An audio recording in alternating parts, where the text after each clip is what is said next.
What if you could stop chasing weekend guests and start earning consistent income 1 month at a time?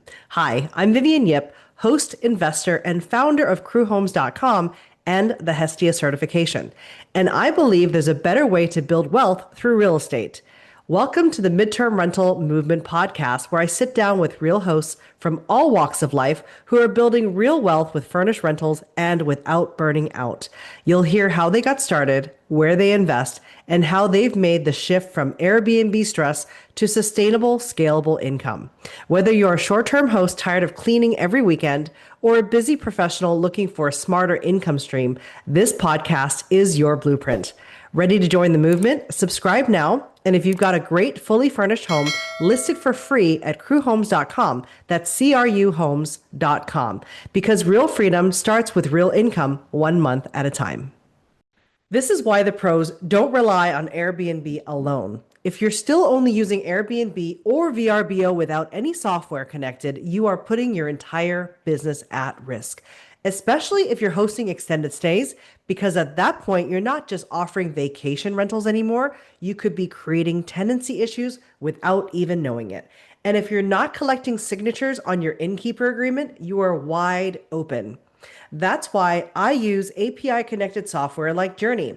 It automates everything from messaging and calendar sync to the check-in process, deposits, and yes, even getting that innkeeper agreement signed automatically before every guest arrives. My cleaners get scheduled without me lifting a finger. Guests check in, pay, sign, and get support, all without me being glued to my phone. Use my link below to get your free demo appointment with Journey.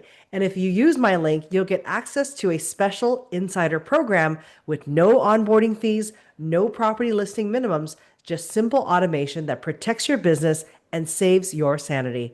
Go pro, go automated. Click the link and schedule your demo now. So walk us through what your program looks like, or maybe how you got started. Like, I know obviously you have a background as a firefighter and a U.S. Coast Guard, so safety is probably one of the most important things in your life. What gave you the idea that this was a gap in the market? Yeah, I had started a vacation rental company in 1997 with one home, my home. Like most people got started, hey, wow, the neighbor's making a couple bucks renting their house out. I could do that. I'm not going to be here for a few weeks. Let's throw it up. At the time in 1997, there wasn't, Airbnb or VRBO. You actually put an ad in the back of the New York Times and put a little classified in, and someone sent me a check and another person sent a check, and this is the week I won, or this is choice 2 or 3. That's how you did bookings. It was pretty crazy, but it worked. And people actually took better care of the houses then too. Your guests it never had an issue with guests when they sent you a check back in those days.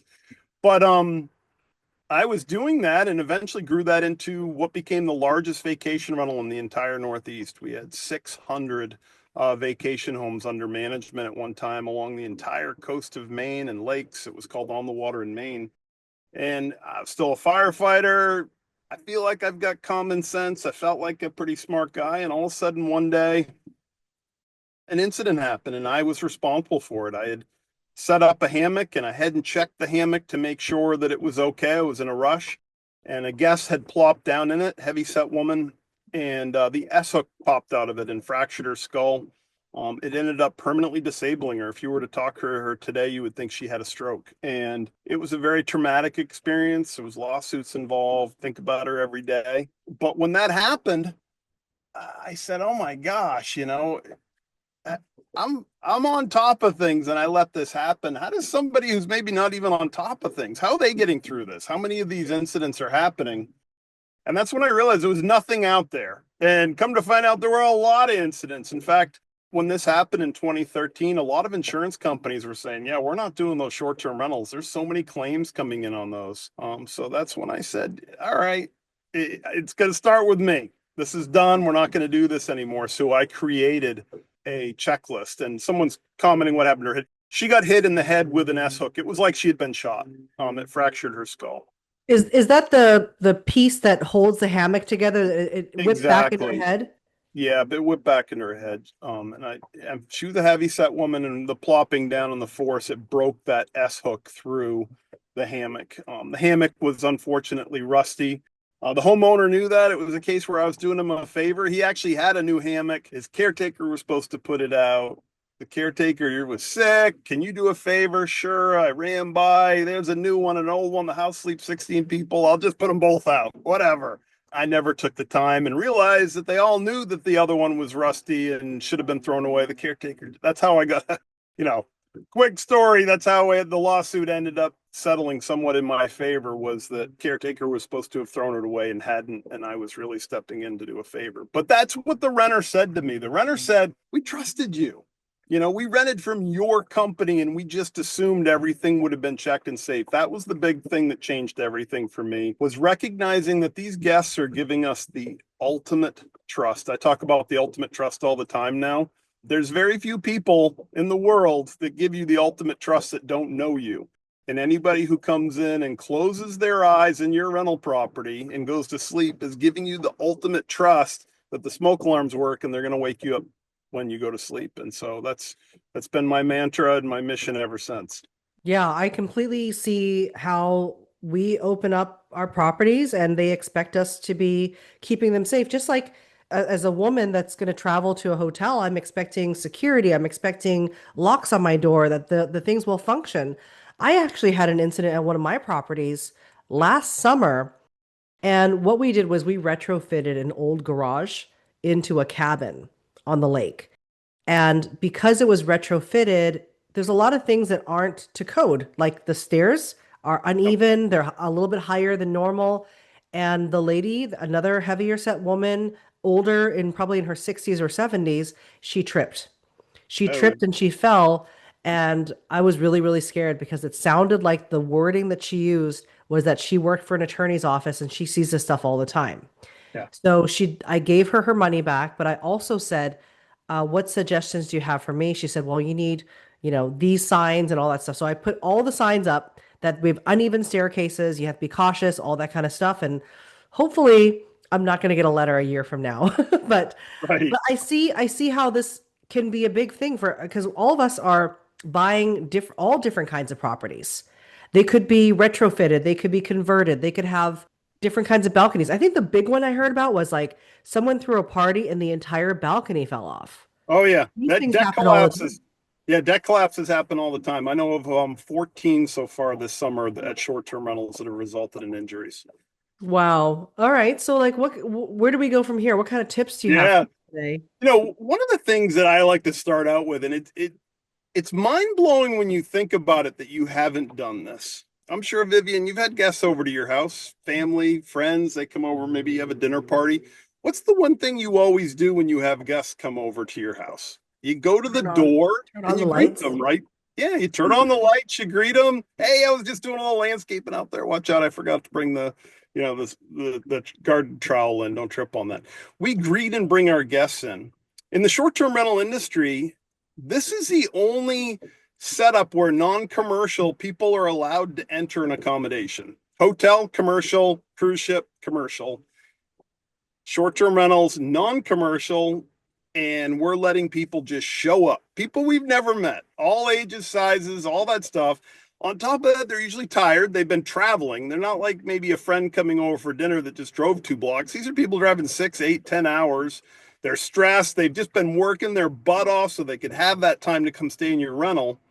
And none of us have ever put ourselves in the experience that they have on arrival. And what I'm talking about is showing up at your own property at night, taking a piece of luggage out of the car, filling your arms, holding your cell phone out in front of you in flashlight mode, and trying to read a lockbox code and figure out what you're doing. And until you've done that at your own home and gone through that experience of going from a car into your house, operating that way, luggage in hand, cell phone as a flashlight, you have not set your guests up for success. And I have hosts that tell me all the time, they send me emails. I had one this morning.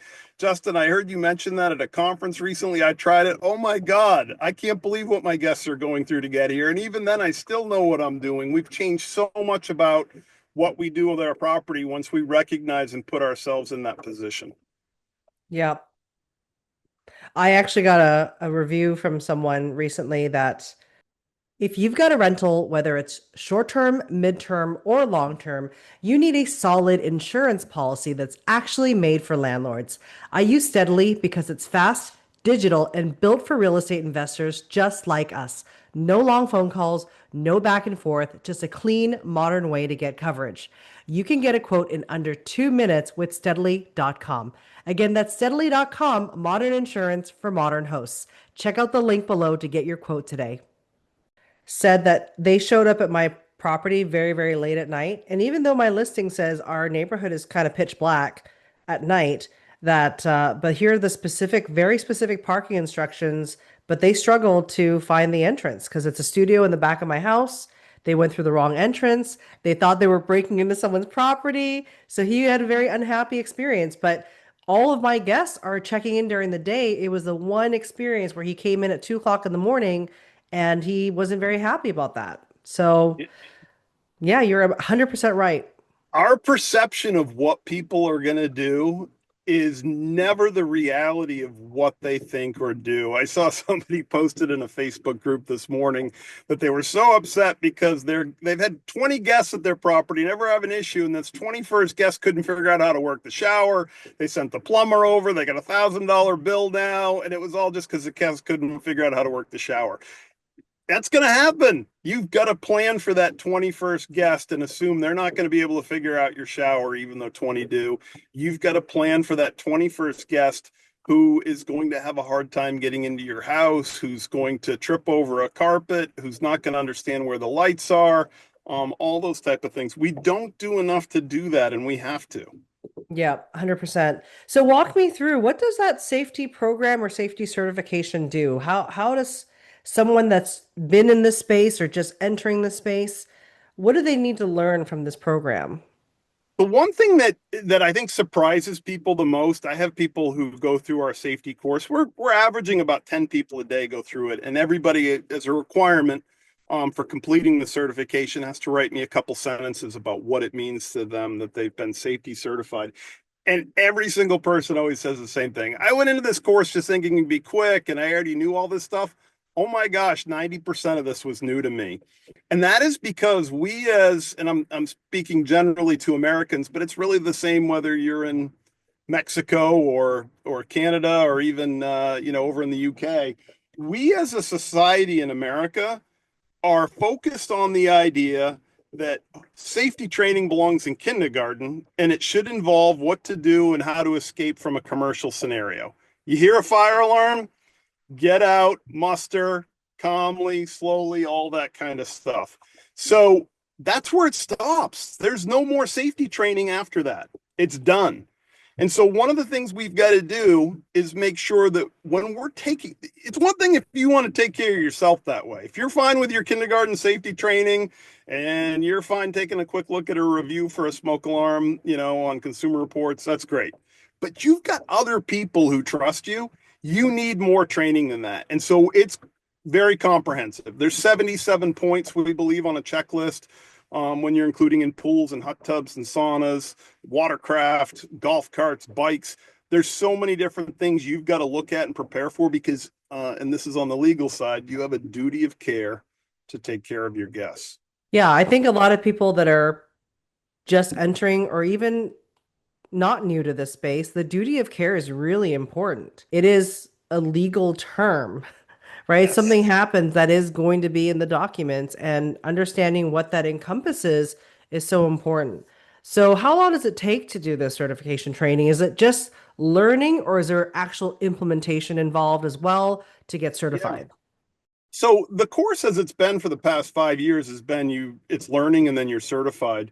We're starting to evolve it now, and in this fall we're doing a relaunch into some different levels. We found that there's some people who are homeowner. They're like, I'm only ever going to own one Airbnb. I don't need to be at this high level. I don't have a pool. I just want to go through and have some basic understanding. So we're working on a lighter version of the certification. And then there's a lot of people who are in Florida, for example. So we have a Florida version, and there's different laws for pools down there that they need to know about. Like what? But Florida's got height measurements on windows where you install pool alarms. You have to have balconies inspected that are different than any of the other states. Gates have to close and latch to the pools.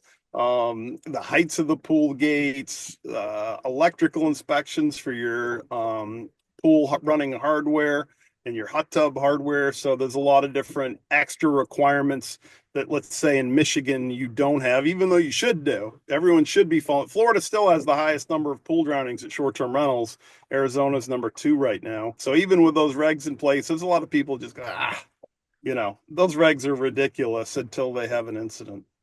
I want to touch on the pool thing for a minute because I caught an episode. I think maybe it was one of the podcasts that I listened to, but you had a really good process for pools and how to make sure that children are being supervised. You had I think a wristband system, right? Yeah. I Walk me didn't through that. Yeah, I didn't come up with it. It happened as a result of a short-term rental. It's called Levi's Legacy. You can look up the Facebook page for it if you're interested. There was a short-term rental, I believe it was in Destin, Florida, a number of years ago. There were 16 people there, and no one was like designated to watch the pool. Alcohol was involved. We'll talk about that hopefully before we're done, but no one was watching the pool. And Levi drowned. He was a 3-year-old boy. He drowned in front of everybody. And it took someone to finally look like, hey, what's Levi doing? And so that family said there's got to be a better thing in place. And so they created the Water Watcher card. And now the US government has fallen into place with it. The US Consumer Product Safety Council actually has created this whole Water Watcher program. You can even reach out through the government and get free cards. I had a customer in Costa Rica. It's like the U.S. government just mailed us a box of those safety cards you were talking about in Spanish. I'm like, that's amazing. You can make your own on like Zapier or Vistaprint. Amazon now sells them. What they are is a card. You put it on the kitchen counter. When the guests arrive, they're going to look at it and go, what is this? 90% of them are going to go, oh, something to do. I guess whoever's watching the pool puts this card on. And if you're going to the bathroom, you give it to somebody else. If you're going to have a drink, you do. Okay, we're not really going to use that, but that's cool. But at least for 3 seconds, you've put in their mind, oh, wow, something bad could happen at the pool. And hopefully people will do it. And we've heard over and over now from people that like, we never even thought about pool safety. We arrived, there was that Water Watcher card on the kitchen counter, and it caused us to have a conversation with our kids about pool safety. We hadn't considered it. So, cheapest, easiest tool that you can use to help prevent pool drownings, which are the number one cause of death at short-term rentals. What really, really resonated with me in that conversation that you had in the other podcast was if you think about it, people are renting pool homes because most of the time they don't have pools themselves, right? Exactly. And then Exactly. who are the ones that are most excited to get into the pool? It's the kids. They Yeah. will do anything they can to open up those doors, sneak out in the middle in the morning before everyone's up just to get in that water. And having that those safety measures are so important. And my kids are grown now, but my daughter fell in a pool when she was 3. Yeah. Luckily for her, she somehow miraculously was able to get on her back and keep her mouth up. But that's not the case for everybody. Like I got super lucky. One of the things that's surprised me the most getting into this work, and it's happened several times in the past couple of years, there's an ongoing major lawsuit regarding it in Florida right now. Are there a number of adults who don't know how to swim and have watched their own children drown in front of them because they didn't have the safety tools in place at a short-term rental? One that happened recently was a mother was taking a picture of her teenage son who also didn't know how to swim near the picture, do a little Instagram post. Look how beautiful our vacation rental is. He slipped and fell in the pool. She was terrified. She did not know how to swim. She did not jump in the pool to help her son. And although there was a life ring there, that's useless. I tell people all the time, life rings are great for the ocean or on a boat. I would much rather see, and in that case, it would have saved this teenager's life if they had a pool safety hook. Pool safety hooks are more important than life rings because you and I, Vivian, we're both healthy. Someone's drowning in front of us in a pool, we're going to jump in and save them. And if they're in a position where they're already incapacitated, a life ring's useless anyway. But a pool safety hook, they're $50 to $70. They're 20 feet long. You can reach anywhere in the pool.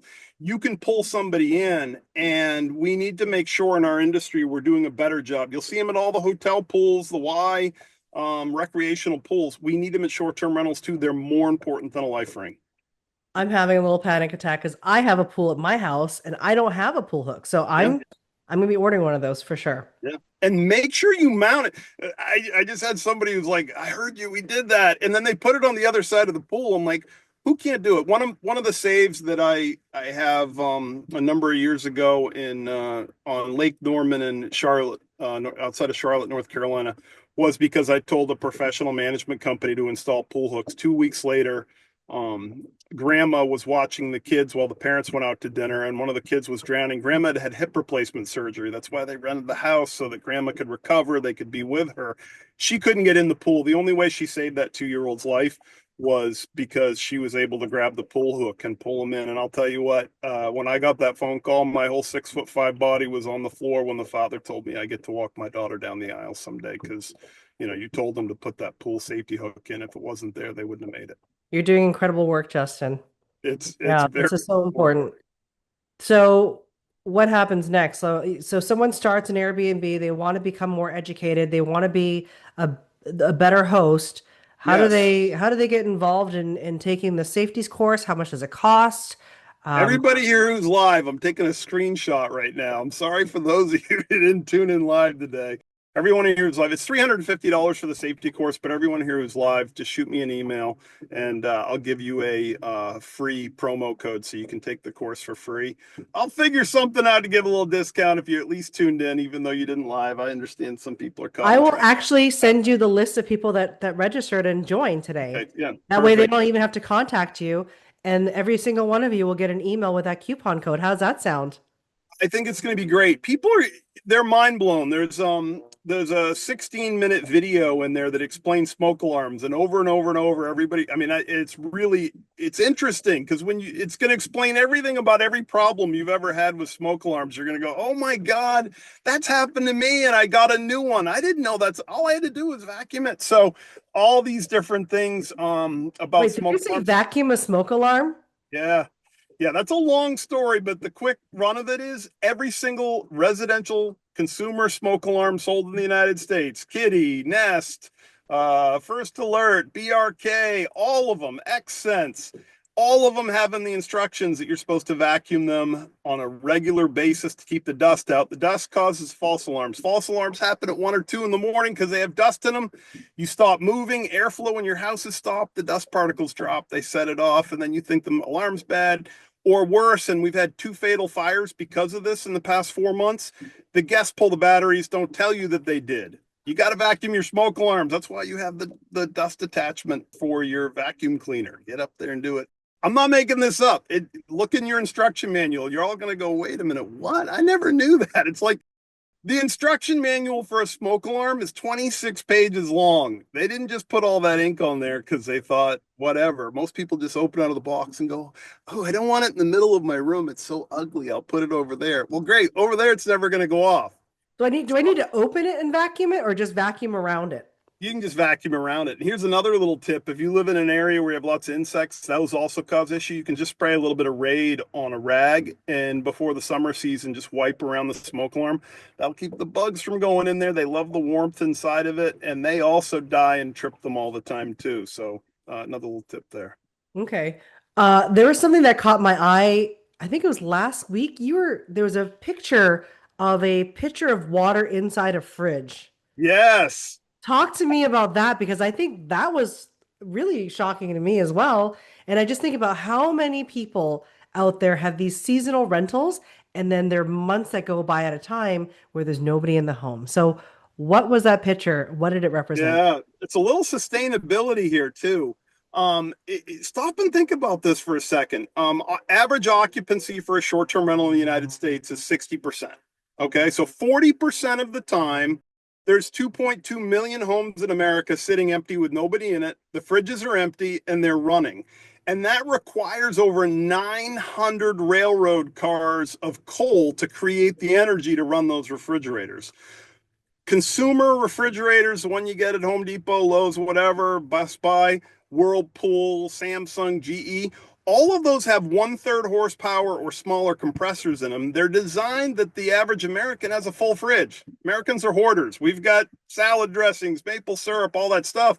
We don't need big compressors, and that keeps the cost down versus a commercial fridge. So one of the big issues is all these guests are always complaining. They show up at the short-term rental and the refrigerator is warm and it's not cold yet. Well, that's because the cleaner just had the door open for an hour, wiping it after the last guest had it open for an hour, emptying it. And now the guests who have arrived just put warm food they bought 45 minutes ago into it, and they've had the door open, and the compressor can't keep up. So then you get all those complaints. As a result, the compressors are running harder, and all kinds of dust gets sucked in, which builds up on the coils, which makes it harder to run and harder to run, and then they catch on fire. Refrigerators are the number one appliance to catch on fire in any home, and it's because we don't clean them enough. So, to your question, if you keep a couple gallons of water in your fridge, one, it's nice for the guests to have it when they arrive. Two, it's a mass that you're keeping in the fridge that helps keep it cold. So have your cleaners put a couple gallons in there. Someone just sent me a picture today how they stacked all kinds of water bottles across the bottom shelf, saying that it just fit and looked better. And maybe it's not as sustainable. I'm like, you know what? It's better than 900 plus railroad cars of coal. Wow, that is incredible. I just in this half an hour, I've learned so much. Thank you Yeah, so Paul's much. asking. So an empty fridge is, yeah, absolutely they can cause fire. Broken Bow, Oklahoma has an unsolved short-term rental fire. Nobody was home. It was a few months ago. I know. I wasn't there. I've talked to the fire chief there for that county. It was the fridge. I know it was. They know it started somewhere in the kitchen area, but they're not sure. And I asked the homeowner if they ever have cleaned their refrigerator, and they did, and they said they hadn't. But even the insurance, it was such a demolishing fire they couldn't. But there have been many times. There's one down in Hilton Head that happened recently. They know it was a refrigerator. It's all the coils behind there that just makes their fridge get so hot. You're supposed to have air circulation. Everybody builds their fridge in so tight, and they don't follow the instructions to maintain them. And so then there's not enough airflow. Dust gets in there. Renters bring in tons of dust with all their luggage, and it just creates all these issues. Man, I cannot wait to take this course. I mean, I've spent 6 years in this industry. I spent a lot of my time learning, and I just learned so much in just 30 minutes. So I can't wait to absorb all the other stuff that I can learn. Thank you so much for joining us today. For everyone else, if you're interested in what else is in the works in Vivian's world, if you haven't already, list your services, your midterm rental or short-term rental on crewhomes.com. That's cruhomes.com. It's a great way to get into my network and get connected with B2B contracts, especially for displaced homeowners that have lost their home or need to move out of their home due to insurance reasons. And don't forget to check the FAQ page for more details. I'd also love to invite you into my Facebook group if you're not already there. It is the Midterm Rental Movement, a vibrant community for sharing best practices and resources. Justin, thank you so much for this coupon code. I know everyone's excited. I know you're on vacation. Summer is almost over, so go spend time on the boat today with the girls. Yeah. I appreciate you so much for being with us today. Just to be clear, I'm never on vacation. I'm on lunch break. Me too. Let's right. Thank you. Take care, everyone. Thanks for joining us. Welcome to the ARC Watchtower. Do you know what the major online travel platforms actually cover? Most hosts don't until it's too late. Payout delays, denied claims, and no protection for direct bookings, midterm stays, or reverse arbitrage setups. That's why there's ARC Watchtower, with up to $50,000 in damage protection and $1 million in liability coverage for every stay on every platform. It's automated, platform agnostic, and built for today's operators, from short-term hosts to midterm rental pros and reverse arbitrage managers placing insurance or corporate guests. Sign up today in 60 seconds. No forms, no gaps, just real protection.